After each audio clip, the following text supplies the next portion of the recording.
Attention parents and coaches. Do you wish you had a safe social media platform for your youth athletes? Fortunately for you, there's a revolutionary new app that helps with just that. Introducing Small Player, Big Play.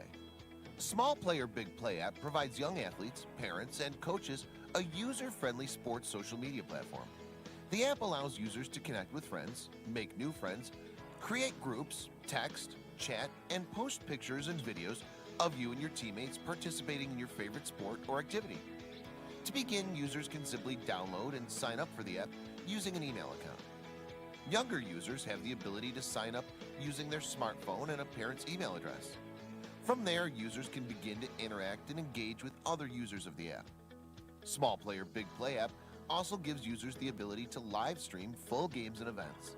You can live stream your event so that friends, family, or anyone in the world can see you in action. Users can also share posts from the app to their other social media accounts like Facebook and Twitter. What are you waiting for? Get in the game and share your love of sports with the world.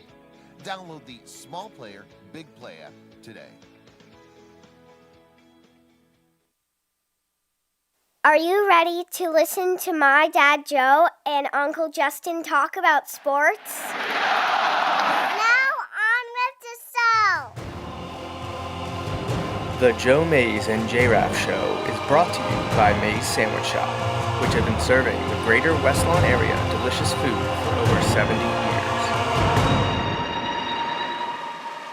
You are listening to the Joe Mays and J-Raff Show.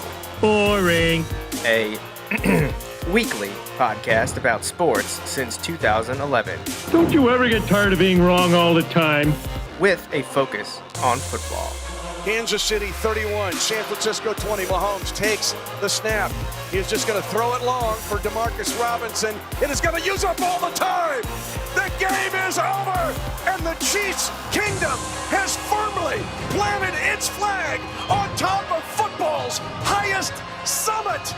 The Kansas City Chiefs are champions of Super Bowl 54. Now, here are your hosts, Joe Mays and Justin Raffoff.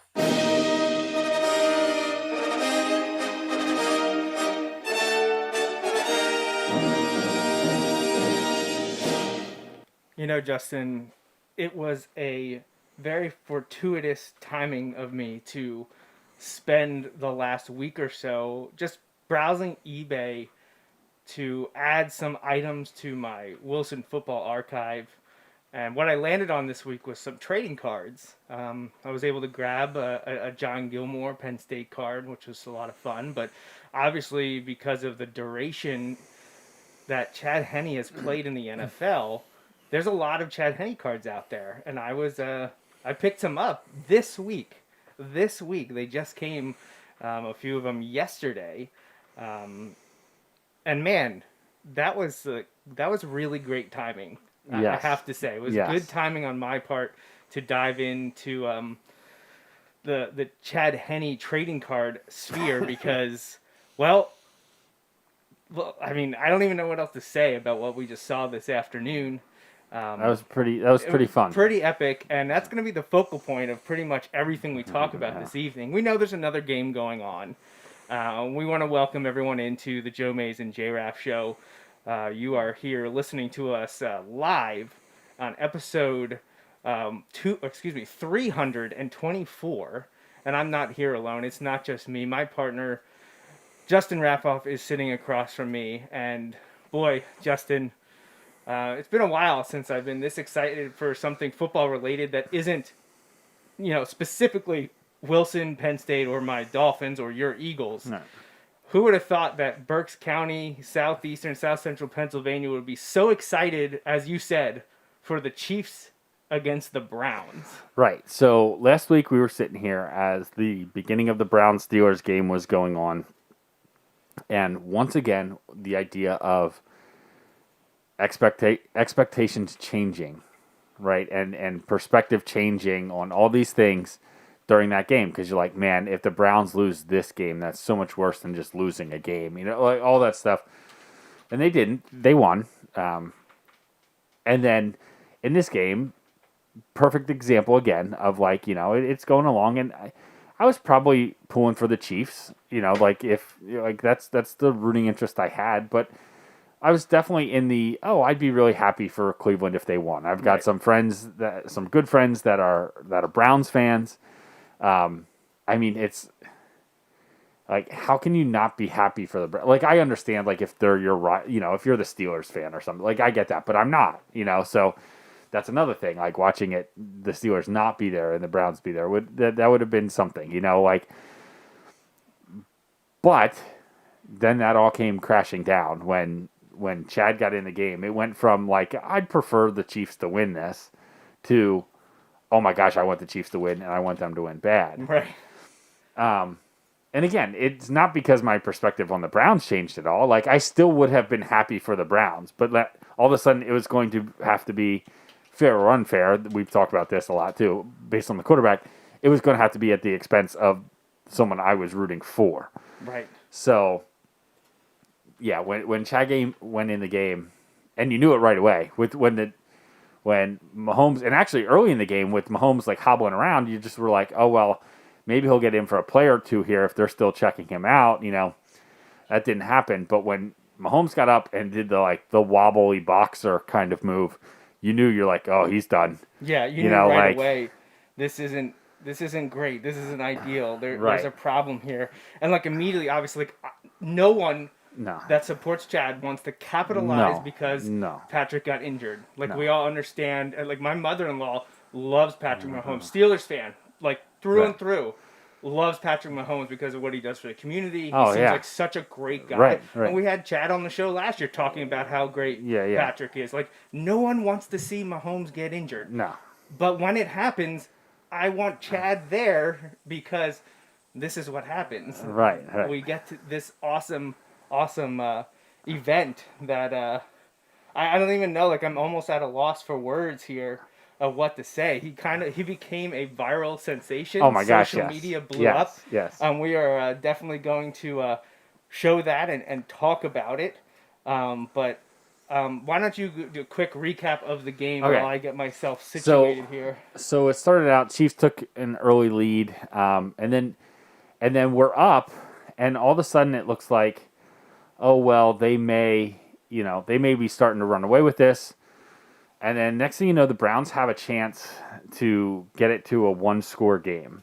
I believe it was 16-3 at this point. And the Browns have the ball, and they complete a long pass. And Higgins, the wide receiver for the Browns, is diving for the pylon and gets hit and fumbles the ball just short of the pylon. It goes out the end zone. And it was interesting because it went out of bounds, but there was also another receiver, I think maybe a tight end, for it might have been Joku. And he's in the end zone, and he is trying to dive on the ball because he knew the ball was out. But it was out of bounds. And immediately I was like, that's a touchback. I was like, unless he got to the line beforehand, it's a touchback. Like, that was my immediate thought. Then they come back from the commercial because they're reviewing it. And they're like, oh, by the way, it should have been helmet to helmet, but that's not reviewable. And to be honest, I hadn't even thought of that because I just thought, oh, big hit. I know there's a lot of people, don't get me wrong, it by the rule, everything, it should have been a penalty. That being said, I don't get the people who are like, oh, I can't believe they missed that call. That guy is watching the goal line. He is not watching the hit. He was watching the goal line, especially in that situation where it wasn't a goal, it wasn't a play from the goal line where I know some of their positioning changes. This was a play from deep down the field. It was 30, 40 yards almost, I think. I think they were just by the 40-yard line when this happened. So it wasn't like they were set up there. He was watching to see. Now, they still missed it. I understand, and it's easy for me to say because it wasn't my team. I would have been ballistic if it was my team. Yeah, and I know, I understand that there's a lot of them pretty upset about it. So, however, okay, so you don't there, and I know there's people upset about the rule. That has nothing to do with the officials. The rule of the end zone fumble. That's the hit to the helmet aside, that is the correct ruling. That's not up for debate. you can say it's a stupid rule, and I may agree with that. I heard, I thought Bill Cowher brought up an interesting point. I think at halftime, he's like, in his opinion, and to be fair, this is not a new rule. This has been around for years. There's a big play with the Jets, I think maybe last year where this happened, or maybe 2 years ago now with the Jets, because the Jets haven't had many big plays. But like, it's one of those where it comes up every few years. There's a big play, and it's hard to say like, oh, it's not, obviously there's a big play. So if you're talking about fumbles into the end zone and then out the back or out the side of the end zone, it's always a big play. It would have been a scoring play. But anyway, that's the rule. Cowher had suggested, and he had said this has been his thought for years, was that offense should retain the ball, but it's their ball at the 20-yard line. Which I think is an interesting take. Like, it would take more. There'd have to be more nuance than that. What is it? First and goal at the 20? Or in this instance, or would it be whatever the next down is? I don't know. Like, I feel like you can't just give it to him at the spot of the fumble, because then you're penalizing the defense for the offense. Like, the offense would be like incentivized to fumble. Like, it wouldn't make any sense. Right. So I don't know. Like, it isn't. It does seem like a bad rule, but it comes up every couple years when it happens. Every time everybody's like, it seems like a bad rule. And you know what? Here's the thing I don't feel bad about. The coaches, there's coaches on the competition committee, and they're the ones who don't change it. Right. So like, I don't know what you want me to say. So the coaches have the ability to change it, and they just don't. So what was the score at halftime again? So here's the thing. Right, I'm going to have to cut That's you fine. off That's for fine. a second here. Because we're talking about Chad. Why not just talk to Chad about Chad? So why don't we do that now and bring him in now? Chad. Joey, what's up? Hey, Oh, man. my How you gosh. doing? Good. How you doing? Oh, really good. And I'm very thankful that you're able to give us a few minutes here. Justin and I, we have our regular Sunday night show. And as we're watching the game, we're just like, man, wouldn't it be sweet if we could talk to Chad after this incredible performance? So how are you feeling right now? Good. After coming down and, seeing my family back home now, we're just having pizza and kind of enjoying it. So it's all good. Yeah, well, we don't want to take you away from your family that long. We just wanted to talk to you a little bit about the game this afternoon, and just really congratulate you, because you, like Justin and I said at the top of the show, who would ever thought that you'd have South Central, Southeastern Pennsylvania really care about a Kansas City Cleveland football game? But you really rallied the troops here, and you had everything going. Social media was just going nuts. I don't know if you've been able to see any of the amazing posts that have been out there from your own team and ESPN and others, but just take us through the moment. What was it like getting to trot out there in the playoffs for your first playoff game action?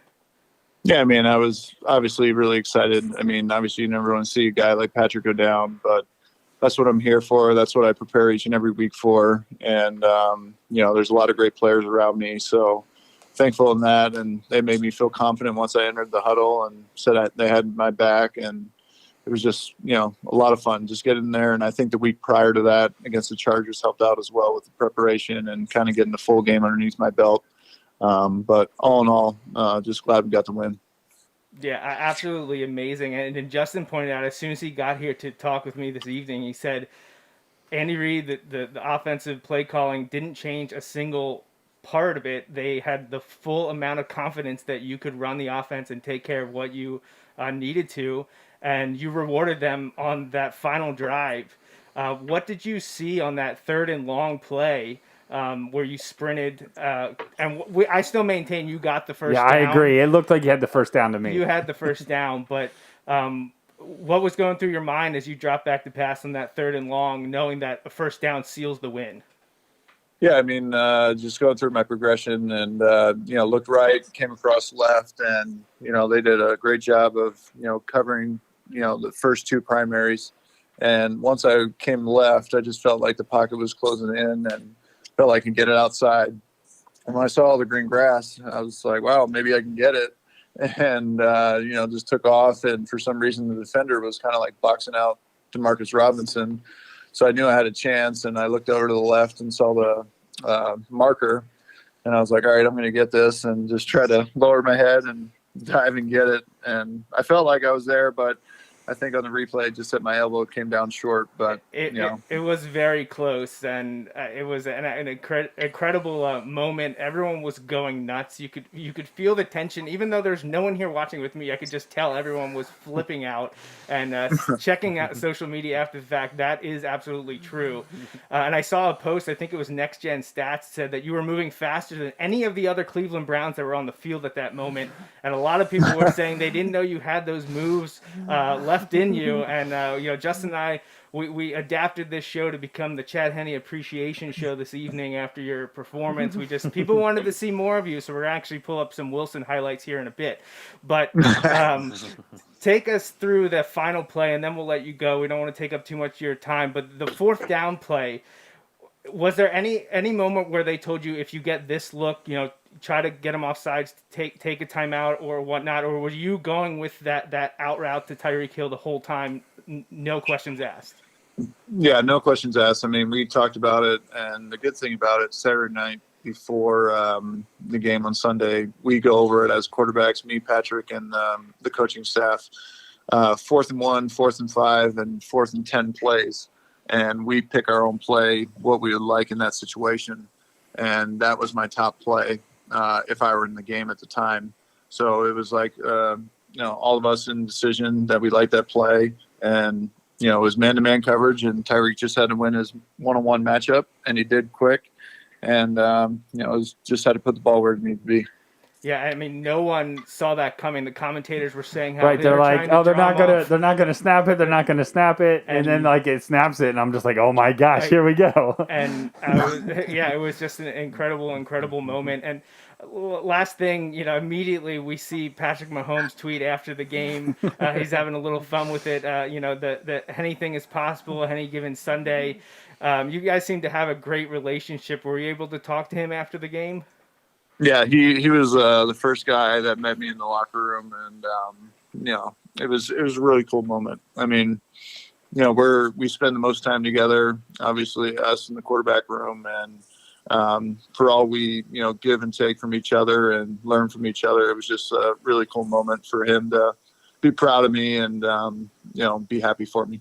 Well, everyone is proud of you and happy for you here in Berks County. A lot of love going out to you, and we appreciate you taking time here to talk with us.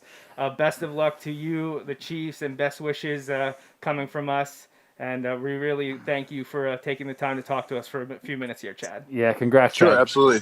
Thank you guys, and thank you to the community back home. I know everybody was excited, and I appreciate all their support. All right. Well, congratulations again, and maybe we'll get to talk to you again in another month or so.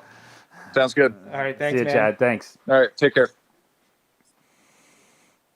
All right. So oh my gosh. I've been working on that. Was hoping maybe it would come through, but I know he's a super busy guy, yeah. and I don't want to interrupt the family time because that's the most important thing. But if he could make it happen, I was going to see if we could get it done, and I appreciate him taking a few minutes here to talk with us because we say, oh, we saw this, we saw that. The commentators do the same thing, but we don't know exactly what's going on. We might as well just ask the person in charge. It's interesting because they had 4th and short in when they played the Dolphins. Similar scenario, 4th and short, first down wins the game, and that's the play they ran. And now it wasn't Chad in the game at that point, but it was interesting. And I think, that just gives you some insight into that level of preparation again, where like at the NFL, man, it's just, it's a level beyond what a lot of people, to have every quarterback, well, I say both quarterbacks on the roster, you pick, all right, these are the plays I want in this specific scenario if we need it, and then basically, but that's the level of detail that you go with because, it becomes a comfort level. That's why they didn't have to take the timeout. They didn't have to take the timeout to say, Chad, what do you want here? We're going for it. What do you think is the best thing to do here? They had already gone over that the night before. Yeah, it's incredible. I'm happy for him. That run was awesome too Yeah. to set it up. And Man. and How when awesome well, was that? and again to go back to like just shocking the world in the sense that they're like after the sack, which again I'm sitting there and my mom was like, "Oh no, sack!" I was like, "That's better than an incompletion because the clock's still running." And then I think Tony Romo says, Right. well, better than an incompletion. Right. So we're sitting there, and then I'm like, all right, well, this is what I do. I was like, I run it now. I was like, I just run it, and like I run that draw or whatever, and just if I get 4, 5, 6 yards, and then I run it down, and I just punt it at the end of that. Right. And then your defense has to hold for the minute 15, minute 10 that would be left after all of that. But, oh, man. So I'm like, there we go. Well, then they drop back to pass. I'm like, oh my gosh, they're going to pass it. Because that's what Romo's saying too. He's like, he's like, well, if Mahomes is in there, they're probably just going to pass it. You go with the starter, but with the running, with Henne in, you just got to probably going to run it. Well, no, they did it. And then they go for it, man. And like when they weren't in, like I said, when Chad didn't line up under center, I was like, okay. Yeah, I was like, they may try and like run him up and draw him off sides, but I thought for sure, I thought they might go for it, but I thought for sure they were going to run it all the way down and then call timeout with 1 second left, and then decide whether or not to run their play. And I think that's what everyone thought. It's what the commentators thought. It's what I thought. Like I said, I'm not in NFL mind. I think it's what the Browns thought. I think it's what the Browns on the field thought. I didn't think that. Oh my gosh! Like I just. But I mean, obviously, Chad had to execute. Everyone had to execute. Yeah. Chad is the quarterback. He's going to get the love and the hate if it doesn't work. Yeah. And someone else that feels the same wrath after the quarterback is going to be your head coach, offensive coordinator, the guy calling the shots. Andy Reid. Oh my gosh! Incredible! I mean, it's incredible because it worked. Because if it didn't work, everyone would be like, "Why did you do that? Right. Why didn't you run the ball? Why didn't you?" You've got run a sweep to Tyreek Hill, get the ball in Tyreek Hill's hands, try something. Well, but like, they did. I know, but I'm just saying like something more direct, But like, yeah, like it is kind of interesting because there was a lot but it was like that the whole time. I am sure there are certain plays that they would be more likely to call with Patrick Mahomes than they were with Chad, but like. The style of play calling did not change in the game based on who was in the game, which says a lot. This is what we're going to do to beat the Browns, and just because Patrick's not in there in the moment doesn't mean we're going to change. Right.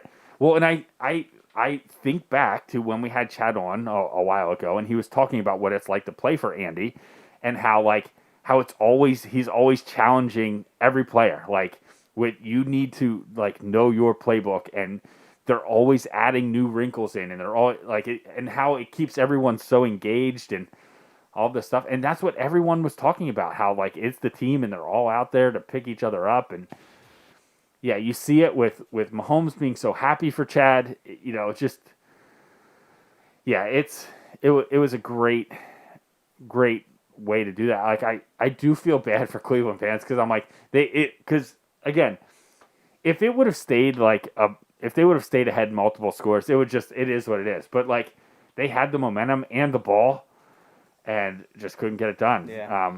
I was a little surprised. Now, not in the situation because it would have been 4th and 9. I was surprised that they punted when they did because of the timeout situation. But at the same time, you got to put it on your defense to get the ball back there, and they weren't able to do it. Yeah, it was. Man, but that run was huge because if he doesn't run it so close, then what do you do? If he doesn't get to the line or even close, do they punt it then? I think 4th and 3 and shorter, they probably still run it, run the play. But anything more than that, I don't know that they do it because if you're in an obvious passing down, I don't know what they do. But I say that, but Andy didn't seem to really care. He was calling his game, and he went with it. Well, I mean, I think one of the emphasis to that was right at the beginning when Chad came in. Yeah. They called this play on 3rd and 5 and Chad delivered to Travis Kelce. I actually have it pulled up here. Let's take a look. He threads the needle. It is a perfect pass. He stands in the pocket, just goes right in between 2 Browns defenders to hit Travis Kelce. to keep the drive alive and to eat some more clock. It was just a great pass, great execution, great call, a great run after catch by Kelsey. But I mean, just look at Chad. He just hangs out in the pocket. He knows where he wants the ball to go. He hits it in between the two Browns, and yeah, so that was wonderful. That was the first big one that came up, and then we get to the last drive. Forgive me, CBS. I did record this on my phone, but I think they'll be okay about it. I think. So it's a 30-second long clip here. I'll see if I can get the audio, but it's well. Let's just take a watch. Just take a watch. Here we go.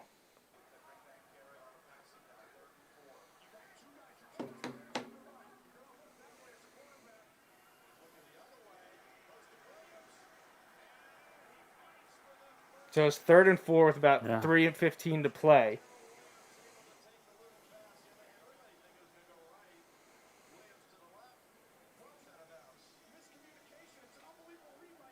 An unbelievable read by Henne because everything's going to the right. Williams sneaks out left and sees the soft coverage. Yep. He turns and delivers the ball to him. Huge. 3rd and 4 with 3 minutes to play. Gets the first down, which guarantees you more clock to eat. Cleveland, I think, had one timeout at this moment, but that was the second of a few plays that we wanted to show. Let's see if we can pull up another one that I may or may not have recorded myself. Well, it's interesting because you talk about the read, and I just know, I know there are some people who are like, oh my gosh, Chad's got to be, losing his mind. I was like, no. I was like, everyone else is. I was like, I'm sure his family is. But I was like, he's probably just the same old, oh, yeah, I prepared, and again, I think it's hard for people to understand how, literally for years, he's kind of just been that guy who's you always got to be ready. And well, I mean, here it is. You see it, I think until 2 weeks ago, he hadn't started a game in 6 years. It was back in 2014 with the Jaguars. So people, honestly, most people outside of, Kansas City, Jacksonville, probably still Michigan, and this area. You don't know? Do you know the backups of every NFL team? No, you don't know the backup quarterbacks. And let's be fair, you and I know more backups than we know the a lot average of backup fan. quarterbacks. Yes, Right. I mean we know a lot of probably the backup long snapper on a few teams. I mean, if more teams started spending their second round picks on them, then maybe quarterback I don't know. factory. Yeah. Not bitter over that at all.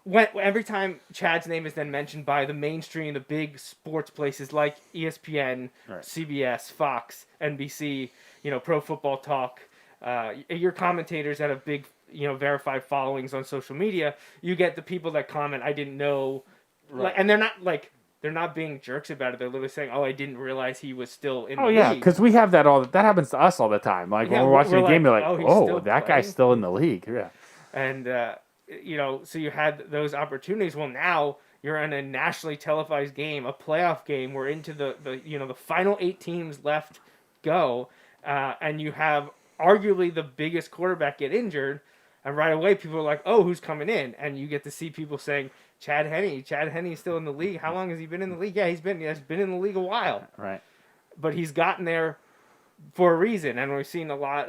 Paul Roberts has mentioned every time Chad comes up in conversation, especially leading up to that Week 17 start of his, saying that he's gotten there, and we've known this, we've seen this, we've asked the question. He's gotten there because of his work ethic, because of his dedication, because he just puts his head down and grinds during the season and out of the season.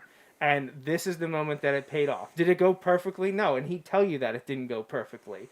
But when it mattered, he got the job done. Right. When they needed him to make the biggest plays, he made the 3 biggest plays. And we're going to see a pretty big one here. I still maintain that he got this first down. He did. His elbow was down, but the ball was at the chain. That's what I thought. So let's take a look here at this play.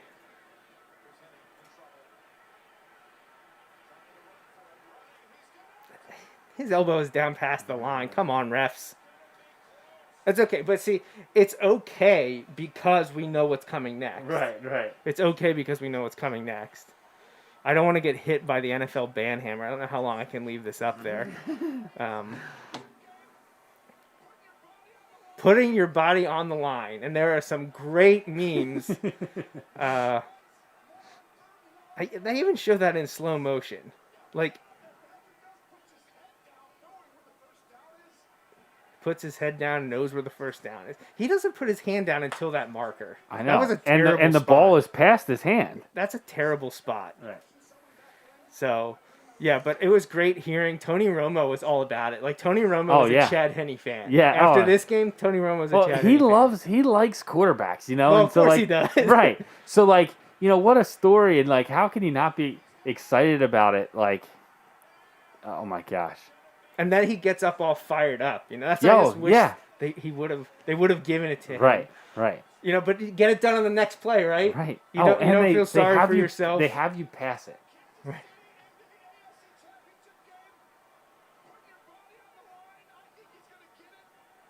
That's right, Tony. Like, his arm is down, but the ball isn't.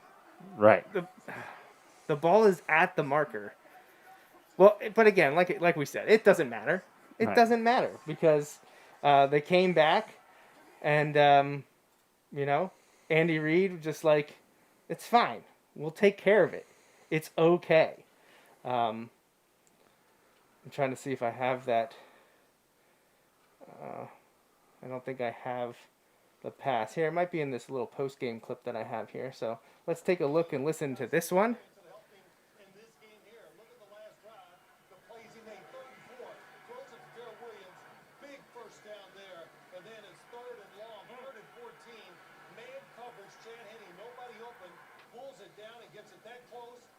Here it is.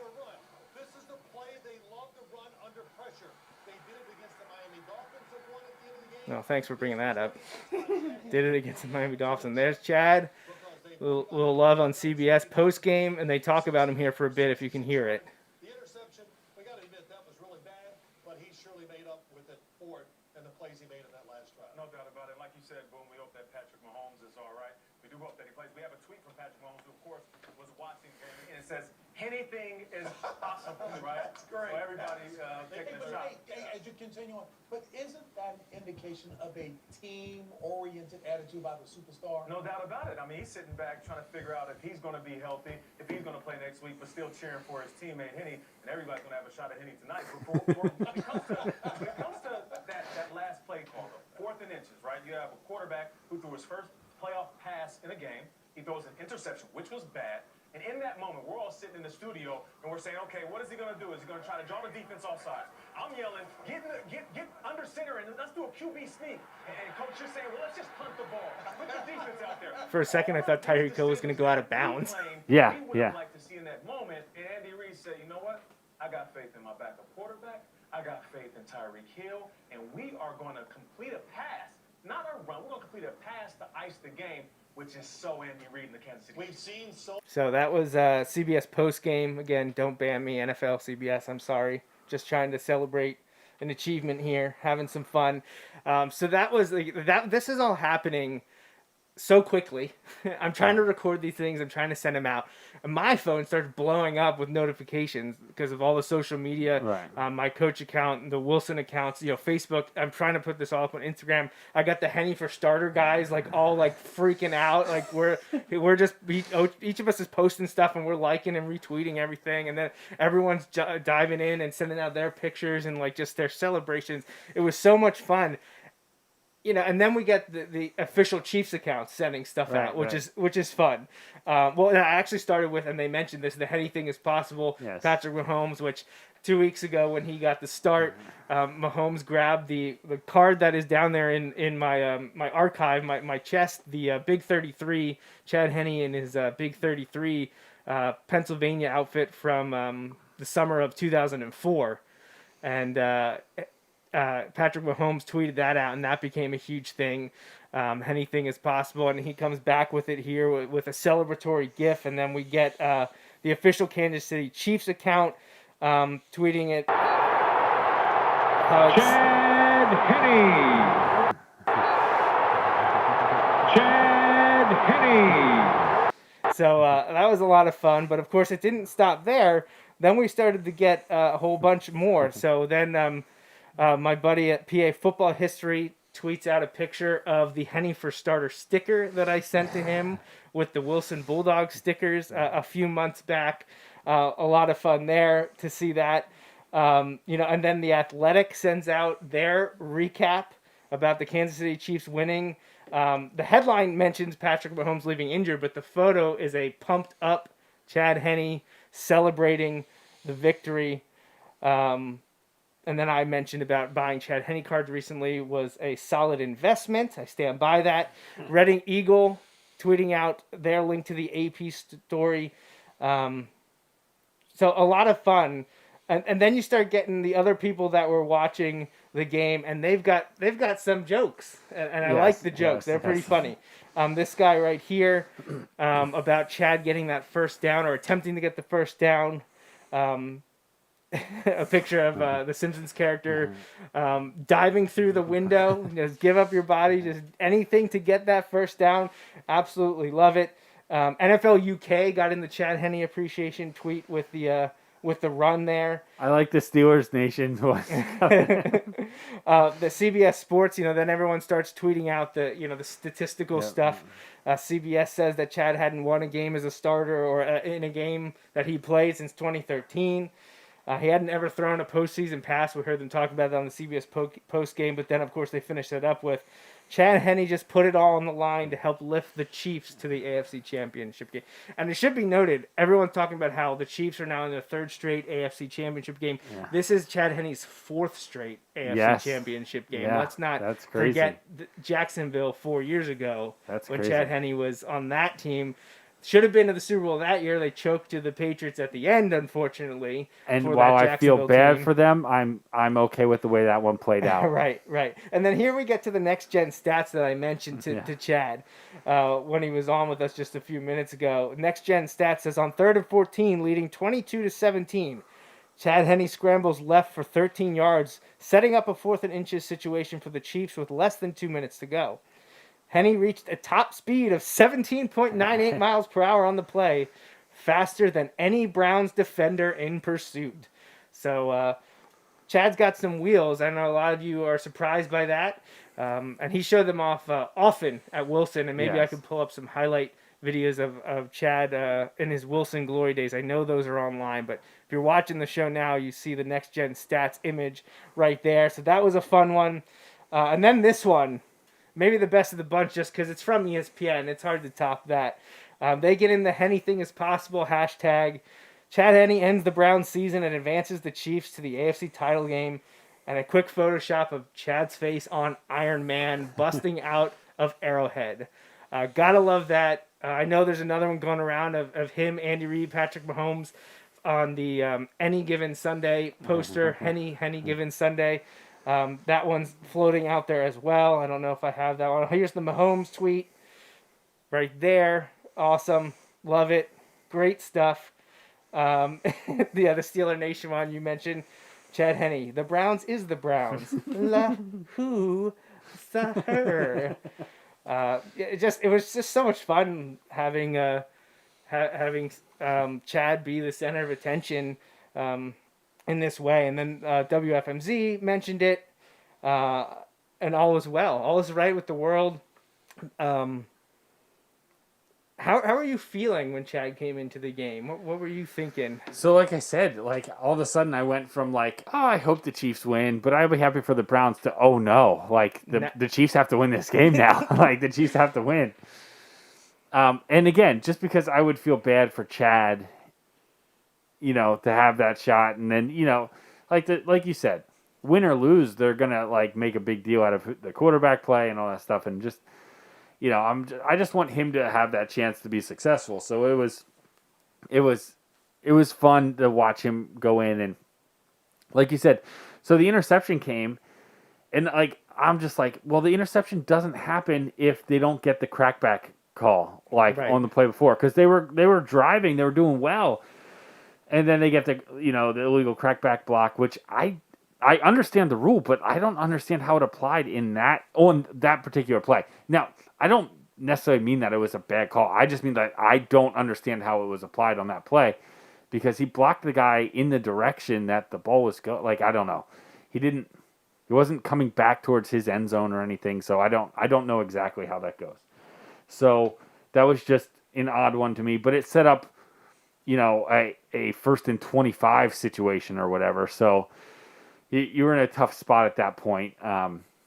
But hey, like I said, the 3 biggest plays he made down the stretch, getting that first down, the first down on that last drive, and then the 3rd down run on 3rd and 14, and then the pass on 4th and 1 was just, it was a lot of fun to get to see him step up in that situation. And and like I said, we obviously we enjoy watching Mahomes play. We hope he gets well really quickly, but it was for this one, half of a game. It was fun to see Chad go out there and get the job done, and in a way that like it just feeds into it, and it's a lot of fun just because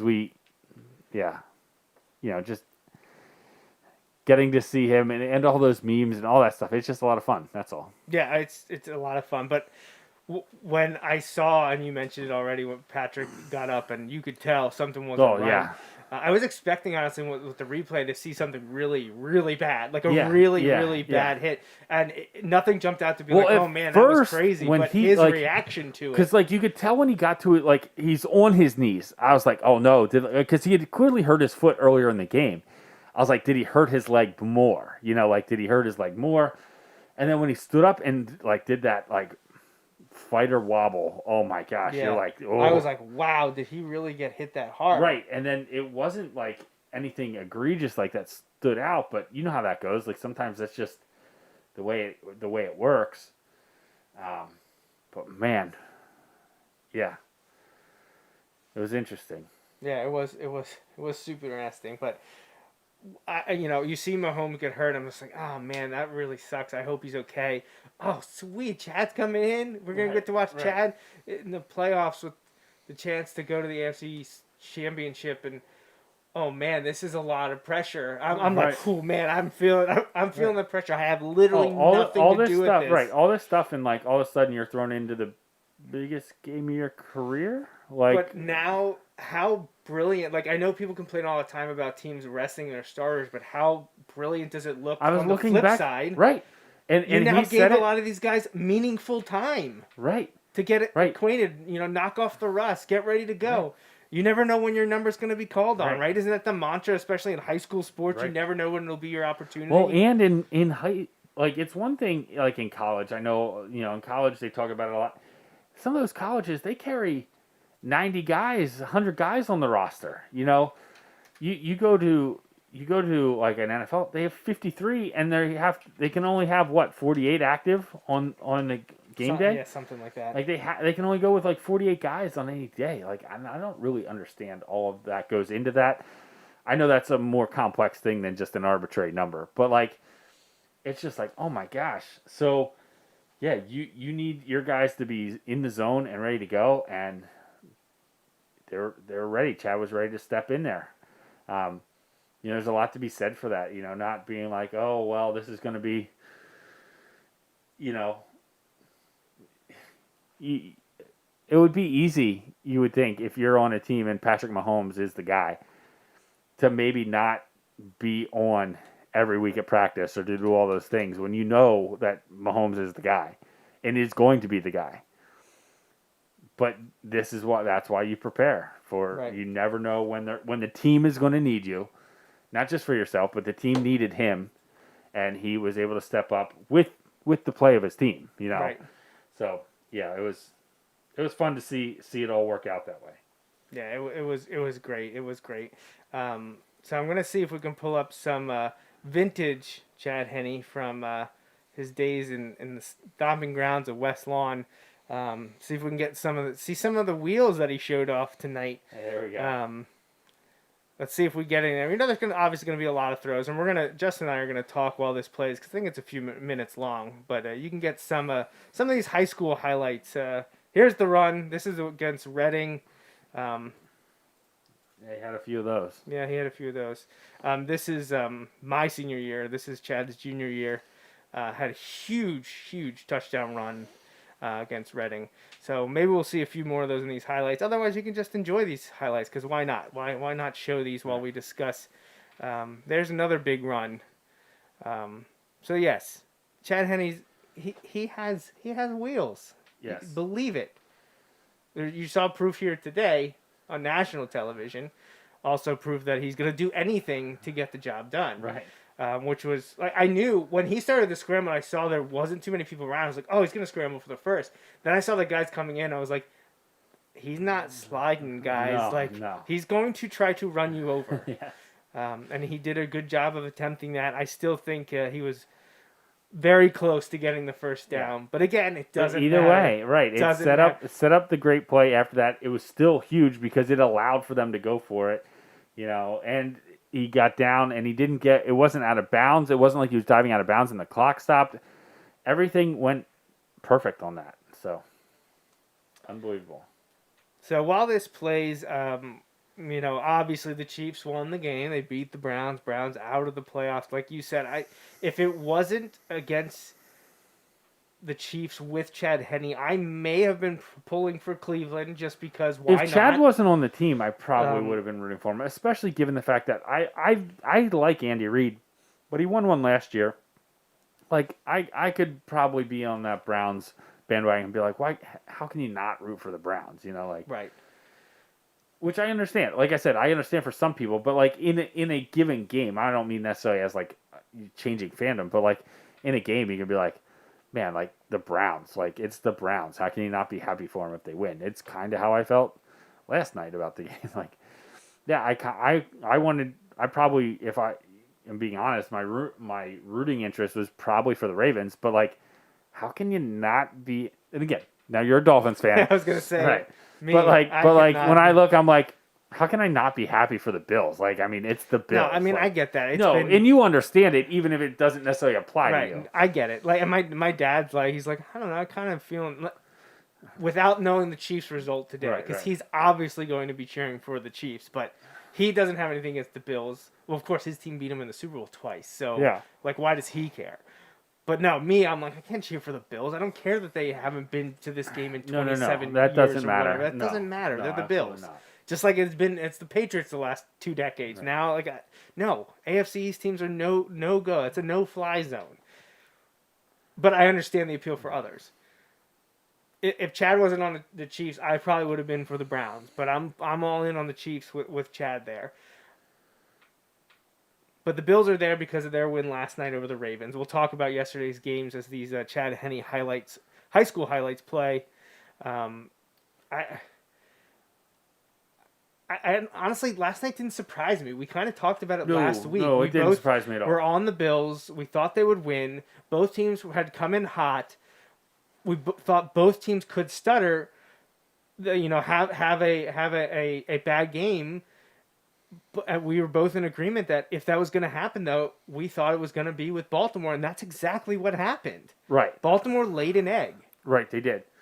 They didn't look well prepared. I don't know if that was on the game plan or the players executing it. It looked to me like they were like, oh, we got over the hump last week. Like that's kind of what it looked like. We talked about that last week. It was such an emotional victory over the Titans for them. For a variety of reasons, both what had happened the last 2 times they met, and also for Lamar's supposed media-driven Lamar can't win in the playoffs, which was stupid to begin with. But all that stuff built up. They were so focused and excited, and then they couldn't get it done this week. Right, and I think, and part of it is I feel like the Bills are a better all-around team. Like they have better weapons all around on offense. Like, I feel like on defense, they have been more stable. I know that's a little crazy because the Bills have had some games earlier in the year where the defense didn't play. So I should say middle of the year where the defense didn't play so well. But, like, I felt like it was a bad matchup for the Ravens. Whereas I thought the Titans were a good matchup for the Ravens in the sense that they aren't great at stopping the pass. They were going to sell out to stop the run, but they aren't great at stopping the pass. Whereas the Bills, I'm like, the Bills are very good at stopping the pass. And they're going to sell out to stop the run. So, just all those things, I'm just like, I don't think it's going to I don't think it's going to go very well. And it didn't. But here's the thing. Like, don't get me wrong. Like, yes, but one play, like, if the pass is caught by a Ravens player in the end zone, it's 10-10 instead of 17. Like, it wasn't like the Bills' defense to me stood out because they had trouble stopping the run against Indy the week before. What stood out to me also a little bit was that that the Ravens were able to hold their offense to 10 points. Like, I thought that their offense would do a little bit more as well.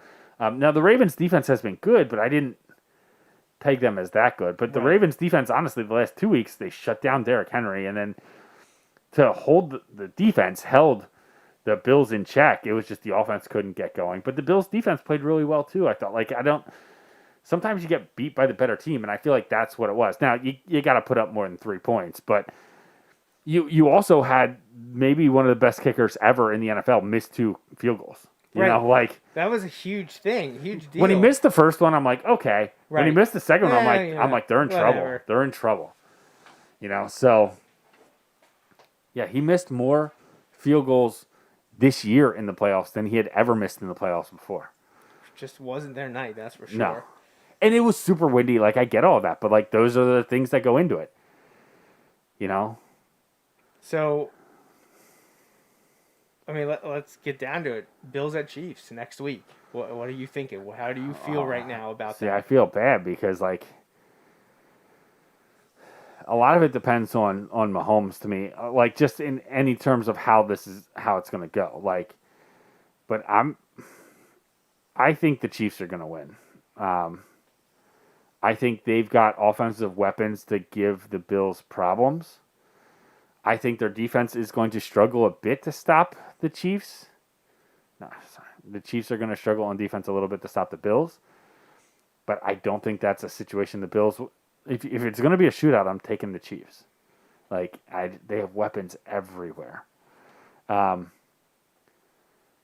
the way, Andy Reid coaching against one of his proteges in...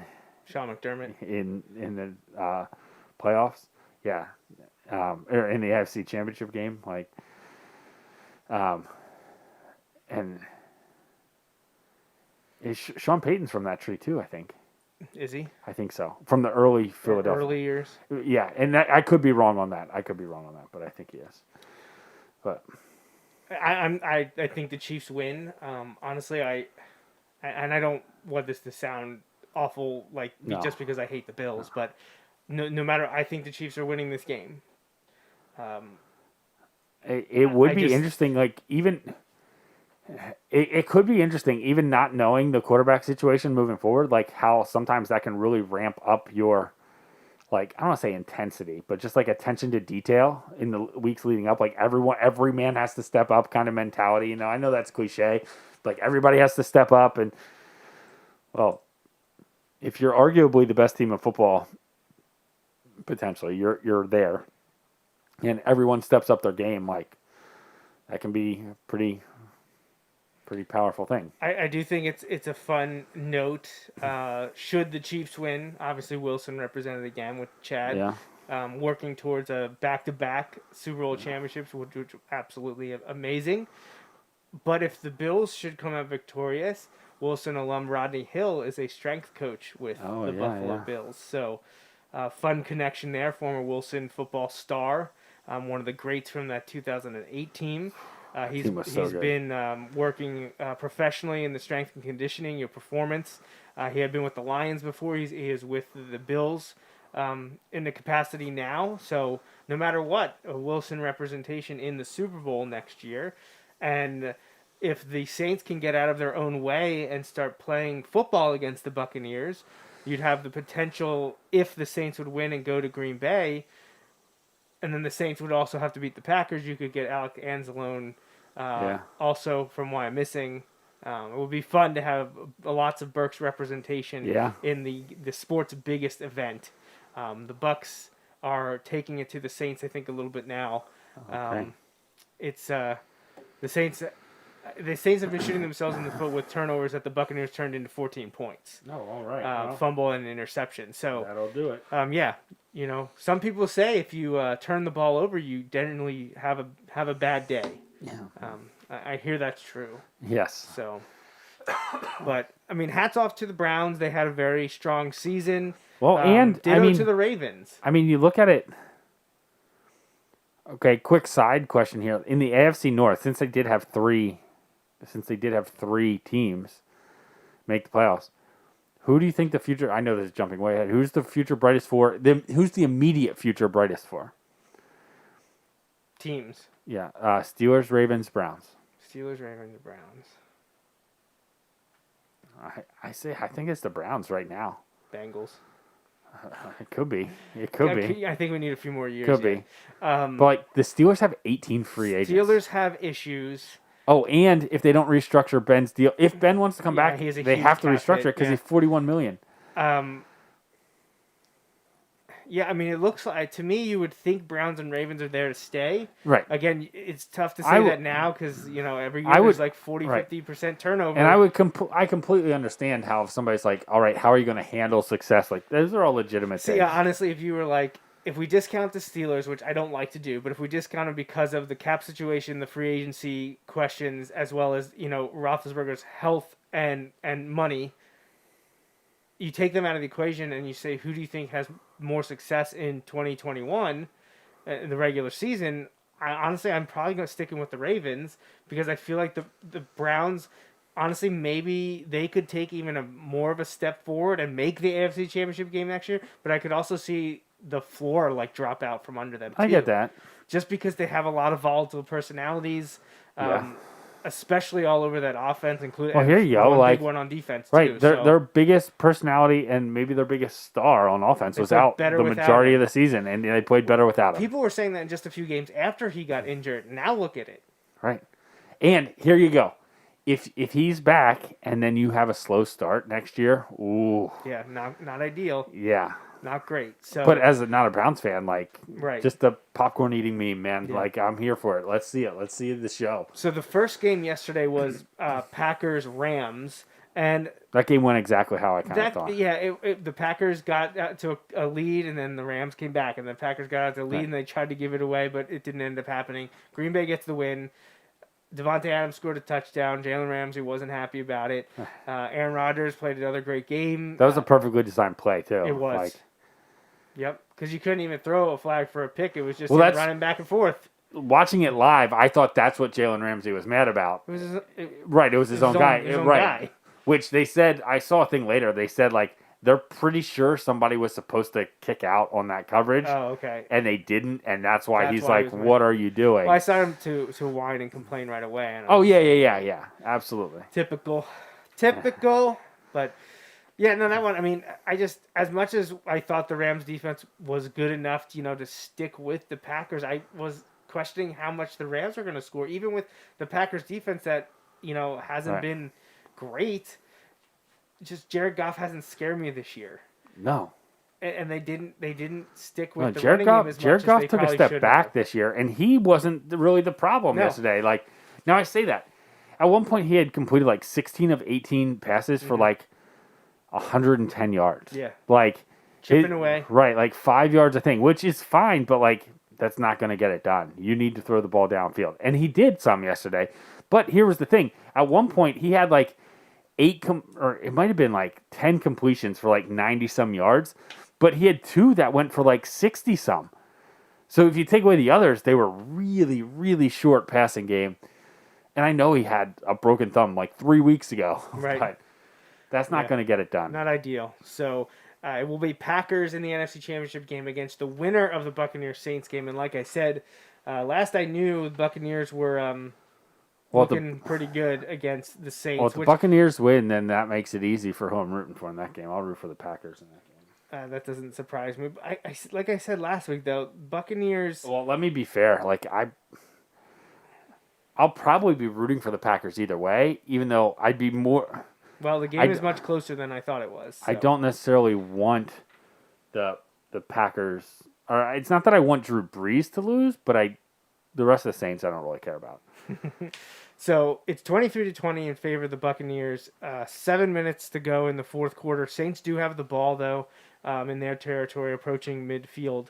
But like I said, the Saints have kind of shot themselves in the foot with the turnovers leading to points. Buccaneers, without the help of turnovers, they've generated 9 I think points. Drew Brees just threw an interception. Oh, jeez. Well, that's less than ideal as well. So, as it stands, there's still opportunity for the Saints to come back. They are down and now apparently are without the football with, closing in on 5 or 6 minutes left in the game. If the score holds, it will be Tampa Bay at Green Bay. That's a tough one for me. I feel like Green Bay will win. I don't know. I get it. I'm just like, I don't know. I don't know who I want to win. So it's very important to me, Chad, that the Chiefs win next week, because if it's Bills Packers or Bills Bucks, I'm not going to be happy. Just putting that out there. Not going to be happy. So clearly I am the reason that the Chiefs have to win. The one and only reason is to not make me have to root for a team I don't want to root for, because I don't want the Packers because I'm not a big Aaron Rodgers fan. I only don't want the Bucks because I don't want Tom Brady to win another one, and I can't like the Bills because they're an AFC East team. So, everything is hanging on the Chiefs. Like, I look at it this way. No like, pressure. I know you may not be a big Rodgers fan, and I wouldn't really count me as a big Rodgers fan, but like, you could kind of look at it as like, oh, he could supplant Favre in Packers lore if he were to get another one there. Like, I feel like that's something you could buy into. I know Favre's way up there on your list of favorite quarterbacks, but yeah, he's way up there. Super love Brett Favre too. Yeah, good maybe stuff. maybe on some of those lists, but just not the favorite quarterbacks list, right? Yeah, he's on a few of those lists, but none of them are good. But yeah, so there you have it. That was a fun one. Essentially, have our NFL conference championship matchup set, Wow. barring what happens in the Saints and Bucks game. So right now, it would be Green Bay, Tampa Bay, and Kansas City, Buffalo. Yeah. Entering the year, not too surprising, I guess. I mean, we were down on Green Bay, but we weren't like complete. Like, we thought they were they were coming off. 13 They were 3, right, and which they kind of were right. So last night when they jumped out to a lead early, I'm like in a decent lead early, I was like, I almost texted you, be like, this is the Packers team like that I've been waiting to see, not like rooting to see, but just like kind of waiting to see, like clearly the better team, all this stuff. And I said to myself, I typed it out, and then I deleted it. I was like, the Packers a number of times this year have jumped up on a team and then let them right back into the game. And then there I am sitting in the second half, and they get the ball. The Rams get the ball down 1 score. I'm like, here we go. Like, this is it. But no, they were able to complete the long pass. And, but don't get me wrong. Like, it's always more fun when your team's involved. Like, however, it's also fun just watching some of these games and be like, I kind of want this team to win, but I don't really care. Like, yeah, I don't want that all the time. But it is a nice alternative to me just being miserable because my team pooped the bed. Or a team that you hate won. Right. Yes. That can would be just as bad. Right. Yeah. So, like, there isn't really a team left that like I'd be upset if they won. But like, I have rooting interest, and the Chiefs are probably at the top of that rooting interest of the teams that are left. Let's say the Chiefs are up here, and everyone else is down here. Right, That's fair. left. That's left. Right. So, as I play the Chad Henne highlights again to close out the show. And thank you, everyone, for tuning in. I'm happy that we were able to get Chad on the show as well. We appreciate him taking the time to talk with us. If you're tuning in here late as we're wrapping up and you missed the interview with Chad Henne, he was on for about 5 or 6 minutes, about 10 or 15 minutes into the show. So check back at the beginning, scrub through, rewind on your device, and you can hear from Chad. We asked him a few questions about the game this evening, and we do very much appreciate him taking the time away from his family to talk with us. And like we do every time, he's talked with us now. He's been on the show, the main guest on the show for a few times. Three big ones. He did the 100th show with us now almost 8 years ago, and then we were able to get him on the Joe Mays and J-Raff show 2 years ago now. which was the year that the Chiefs came up just short against the Patriots. And then last year, when Tampa Bay's up 10 now, by the way. So. And then last year, obviously, when he won the Super Bowl, after the Super Bowl, which we was had him on. tons of fun, had him here, and he gave us a bunch of great pictures that we got to share, and got to sit here and talk with the Super Bowl champion. Yeah, and, I think I joined in virtually for that one. You were virtual for that one, yep. Yeah. So, but that was when I had a sinus infection so bad that the infection spread to my eye. Wonderful. Because they were like, oh, it looks like pink eye, but then it was not. It was just like, oh, that's a terrible sinus infection. Well, good times. Good times, yeah. Wonderful. Love it. So, yep, we appreciate everyone joining, and thanks again to Chad Henne for taking time to talk with us this evening. I'm sure he was in high demand after that the thrilling victory that he helped the Chiefs orchestrate against the Browns in this evening's AFC divisional round matchup to go to the AFC Championship game. Again, Chiefs there for the 3rd straight season. Chad Henne there for the 4th straight season. So, yeah. Everything's coming up Chad Henne, and I think we're all okay with that. Yeah, I'm perfectly fine with that. It's amazing how Berks County responded to that. Actually, I haven't checked recently, but the post, one of the posts that I made, I think one of the videos, it may have been the running play, maybe. I think. Oh no, it was the check down throw, I think, to Damian Williams, when they said what an incredible read. It had hit a chord on Facebook and had a lot of shares. So people are enjoying that content on the Wilson football pages, the Wilson Bulldogs football pages, Facebook, Twitter, Instagram, and you can follow me as well. I'm trying to find as many really funny Chad Henne memes and pictures that people are coming up with, like the Jordan one, like the Simpsons one, and I also saw the one I think I sent to you of them saying Chad Henne on 3rd and 14, and it's a picture of Michael Vick. So, people were loving Chad's wheels, which we showed you tonight with the Wilson highlights of his days as running some read options and whatnot. Didn't get to do a lot of that at Michigan or in the NFL, but no. we knew he had. That was not a staple of the Lloyd Carr offense. No, it was not. So maybe if Rich Rod had I did see the one, and you might have sent it. It's just like, Chad beats a team from Ohio. Yeah. The quote was, Chad Henne can't beat a team from Ohio, and then the Michael Jordan with Chad Henne's face on him sitting on the couch, and I took that personally. So yeah, great stuff. I had that one up here on the feed earlier. So really, really fun. Very happy for him, and Andy Reid and the Kansas City Chiefs. And when Chad was on the show last year, he talked about why wouldn't you want to play for Andy Reid, right. And kind of reinforcing that here this evening. Yep. So excellent stuff. Anything you want to add here, Justin, before we take off for the evening? No, just happy birthday to my dad was this week. That was it. That was the only one. All right. Yes. Happy birthday to Pastor Jeff.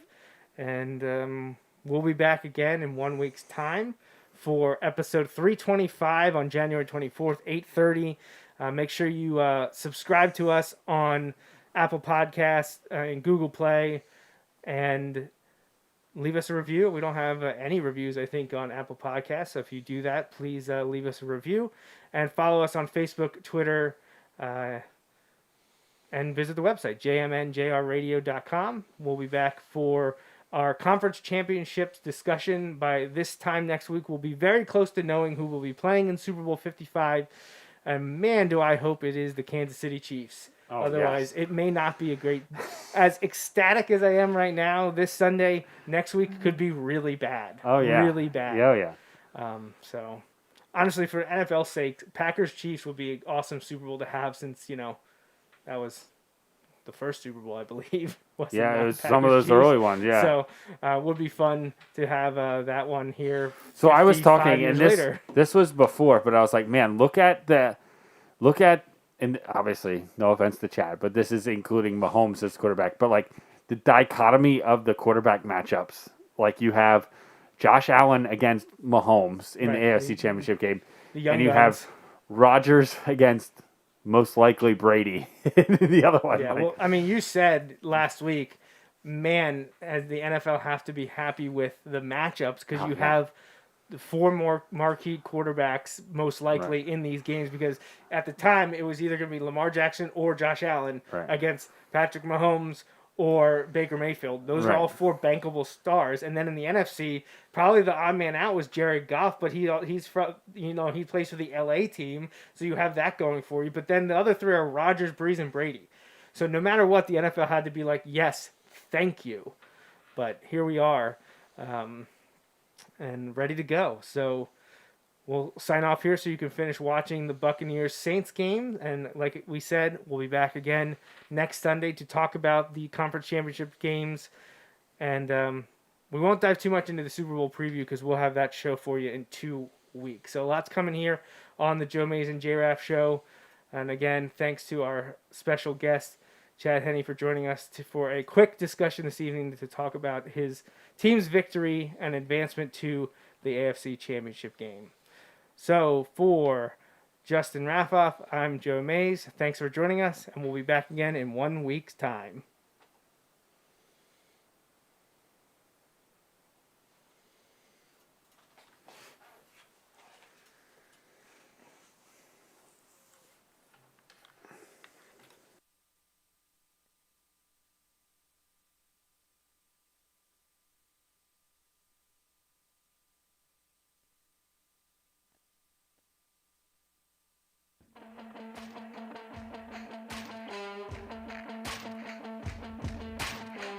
That's a wrap on this episode of the Joe Mays and J-Raff Show, brought to you by Mays Sandwich Shop. Woo-hoo! You can watch each weekly episode live on Facebook, Periscope, or YouTube. Be sure to like, follow, or subscribe to the show on Facebook, Twitter, YouTube, SoundCloud, Apple Podcasts, and Google Play. You can also rate and review us on many of these platforms as well. We'd love to hear from you. Send your emails to the Mays Sandwich Shop inbox at joemaysandjraff@gmail.com. The Joe Mays and J-Raff Show is a part of the JMNJR Radio Network, home to other productions such as The Bulldog Hour, Tangents with Friends, and Nat Chats with Dad. Until next time.